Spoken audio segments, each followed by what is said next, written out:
नमस्कार। मैनपुरी उपचुनाव में भाजपा को जोरदार पटकनी देने के बाद इस समय समाजवादी पार्टी के राष्ट्रीय अध्यक्ष अखिलेश यादव गदगद हैं। चुनाव से पहले अपने नाराज चाचा शिवपाल यादव के साथ आने के बाद से वह और भी प्रसन्न चित्त हैं। उनकी पार्टी का विलय और सपा का झंडा अपने चाचा के हाथ में थमाकर उन्होंने एक राजनीतिक जीत हासिल जरूर की है। वैसे पत्नी डिंपल यादव की मैनपुरी चुनाव जीत के बाद अखिलेश यादव के पुराने मित्र भी एक बार फिर से उनके साथ आने के संकेत देने लगे हैं, जिसमें सुभाषपा के ओम प्रकाश राजभर का नाम भी इन दिनों राजनीतिक गलियारों में चर्चा का विषय है। अगर राजनीतिक सूत्रों की बात की जाए तो इस समय आग दोनों ओर लगी है, लेकिन दोनों पार्टी के मुखिया झुकने के लिए तैयार भी नहीं दिख रहे हैं। जैसा कि आप जानते हैं कि अखिलेश यादव मैनपुरी जीत की एवज में अपने चाचा शिवपाल यादव को बड़ी जिम्मेदारी देने का ऐलान कर चुके हैं। वैसे यह और बात है कि कई दिनों बीतने के बाद अभी तक उन्हें कोई जिम्मेदारी नहीं मिलने से शिवपाल यादव का खेमा नाराज भी है।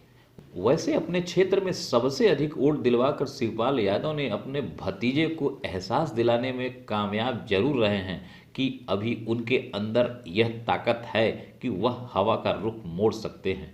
वैसे इसके एवज में अभी उनके भतीजे अखिलेश यादव ने उन्हें इनाम के तौर पर कुछ दिया नहीं है, लेकिन हाँ, भाजपा के निशाने पर वह जरूर आ गए हैं और एक बार उनके धूल फाक रही फाइलों को खंगाला जाने लगा है। समाजवादी पार्टी के राष्ट्रीय अध्यक्ष अखिलेश यादव वैसे इस समय इस बात को अच्छी तरह से जानते हैं कि वह अकेले दम पर आगामी 2024 में लोकसभा में भाजपा का मुकाबला नहीं कर सकते हैं। इसके लिए वह अपने फील्ड सजाने में लगे हैं, जिसमें पहला मोहरा उन्होंने अपने चाचा शिवपाल यादव को बनाया, जिसमें वह कामयाब भी रहे। वैसे यह बात भी सच है कि इस चाचा भतीजे की मेल में डिंपल यादव की बड़ी भूमिका रही। जानकार बताते हैं कि अखिलेश यादव अपने चाचा को एक और बड़ी जिम्मेदारी अपने पुराने साथियों को फिर एक मंच पर लाने की देना चाहते हैं, जिससे पुराने अपने साथी पार्टियों से बातचीत शुरू की जा सके।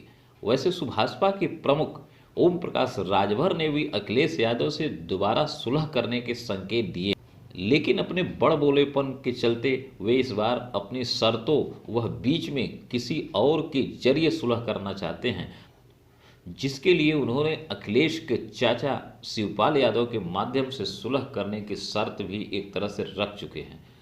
सपा का दामन छोड़ने के बाद ओम प्रकाश राजभर का जनाधार काफ़ी तेजी से गिरा है और उनके काफ़ी पुराने मित्र उनका साथ छोड़कर अपनी नई पार्टी तक बना डाले हैं और आज भी उनके दाहिने हाथ समझे जाने वाले उनके मित्र सहयोगी की पार्टी में उनके साथी मित्रों का जाने का क्रम जारी है।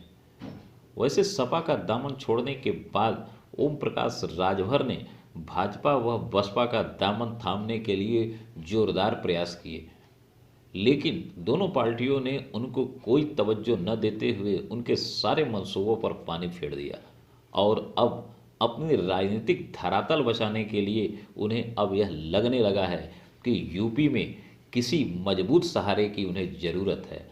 ऐसे में उन्होंने एक मीडिया ग्रुप से बातचीत करने के दौरान, जहां ओम प्रकाश राजभर ने शिवपाल यादव की तारीफों के पुल बांधे और यहां तक कहा कि वह राजनीति के मझे मझाए नेता हैं, वह मेहनत के दम पर इस मुकाम पर पहुंचे हैं।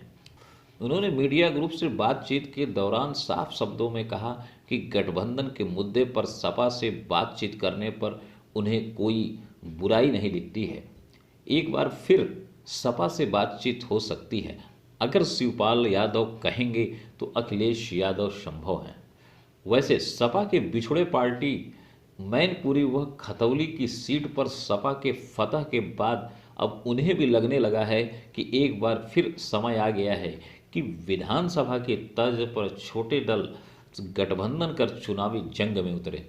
वैसे सपा के गलियारों में यह खबर आ रही है कि ओपी राजभर को सपा से गठबंधन में लाने के लिए शिवपाल यादव को लगा दिया गया है और जल्द ही एक बार फिर हो सकता है कि गिला शिकवा दूर कर शिवपाल यादव के चलते अखिलेश यादव व ओम प्रकाश राजभर एक हो जाएं और देखा जाए तो यह वक्त का तकाजा भी है।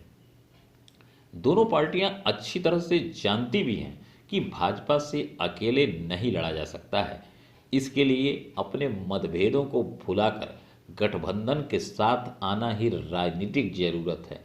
संजय चौहान भी अब पुराना गिला शिकवा भूलकर एक बार सपा के साथ आने के लिए पूरी तरह से तैयार हैं। इस तरह से सपा के साथ रालोद व अपना दल कमेरावादी जैसे सहयोगी दल साथ जुड़कर आज भाजपा के बाद दूसरा ताकतवर खेमा बन चुका है। वैसे पिछली बार असुद्दीन ओवैसी की पार्टी से जहां गठबंधन नहीं हो सका था, वहीं इस बार किसी को कोई हैरत नहीं होना चाहिए कि ओवैसी की पार्टी भी गठबंधन का एक हिस्सा बने। लेकिन ओम प्रकाश राजभर का बड़ बोलेपन से आज हर राजनीतिक पार्टी अच्छी तरह से वाकिफ है। हाल में ही एक मीडिया चैनल से बातचीत के दौरान जब एंकर ने पूछा कि अब तो इस बार अखिलेश यादव एसी से बाहर निकले, तो उस पर ओम प्रकाश राजभर ने कहा कि वह तो उनकी पत्नी डिम्पल यादव ने ज्यों ही पर्चा भरा तो उन्होंने कहा कि अब एसी से बाहर निकलो, तब जाकर अखिलेश यादव एसी से बाहर निकले। इसके साथ ही वह इसका क्रेडिट अखिलेश यादव को न देकर इसे सिंपैथी के चलते जीत बताया। शिवपाल यादव के अखिलेश यादव के साथ होने के बाबत पूछे जाने पर उन्होंने कहा कि अभी तो झंडा थामे हैं, अभी दिल कहाँ मिला है। ऐलान किया था कि उन्हें बड़ी जिम्मेदारी देंगे, लेकिन अभी तक ऐसा कुछ नहीं हुआ। वहीं यूपी में नगर निकाय चुनाव लड़ने का भी अकेले ऐलान कर शायद ओम प्रकाश राजभर अपनी जमीनी धरातल को एक बार फिर से नज़दीक से देखकर गठबंधन का फैसला ले सकते हैं। बहरहाल राजनीति में सब कुछ जायज है। यहाँ कोई सगा नहीं होता और न ही कोई अस्थाई शत्रु होता है। पानी पी पीकर गाली देने वाले लोग भी कब साथ बैठकर चाय पान करने लगे, यह कहा नहीं जा सकता है। एक इसका सीधा उदाहरण एक बार फिर यूपी में सुभाषपा वह सपा के साथ दिखती नजर आ रही है। अब यह देखना है यह अखिलेश यादव वह ओम प्रकाश राजभर की टी पार्टी कब होती है और इसका श्रेय किसको जाता है। अगर आपको हमारा यह वीडियो